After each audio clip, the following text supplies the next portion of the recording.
ایران پر اسرائیلی حملہ دراصل یہود و ہنود سازش کا شاخسانہ ہے۔ یہود و ہنود کا بڑھتا ہوا اتحاد خطے کے امن کے لیے بڑا خطرہ بن گیا۔ اس حوالے سے را اور موساد کے خفیہ دفاعی اتحاد کا مقصد خطے میں بدامنی پھیلانا ہے۔ دفاعی تجزیہ کاروں کے مطابق بھارت اور اسرائیل کا دفاعی گٹھ جوڑ اسلحہ نہیں بلکہ سائبر سیکیورٹی اور انٹیلیجنس تک پھیل چکا ہے۔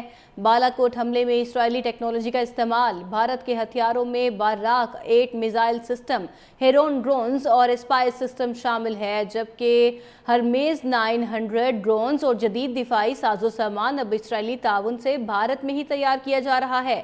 آپریشن بنیاد المرصوص اور معرکہ حق میں بھارتی افواج کی جانب سے اسرائیلی ساختہ ہیروب ڈرونز اور ٹیکنالوجی کا استعمال اس گہرے اتحاد کا ثبوت ہے جو اسرائیل اور بھارت نے پاکستان کے خلاف تشکیل دے رکھا ہے۔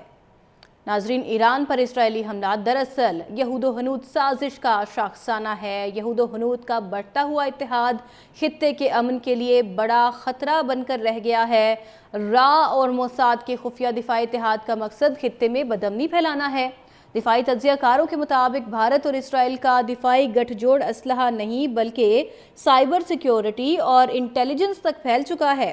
بالاکوٹ حملے کی بات کی جائے تو بالاکوٹ حملے میں اسرائیلی ٹیکنالوجی کا استعمال، بھارت کے ہتھیاروں میں باراک 8 میزائل سسٹم، ہیرون ڈرونز اور اس کے علاوہ اسپائس سسٹم شامل ہے، جبکہ ہرمیز 900 ڈرونز اور جدید دفاعی ساز و سامان اب اسرائیلی تعاون سے بھارت میں ہی تیار کیا جا رہا ہے۔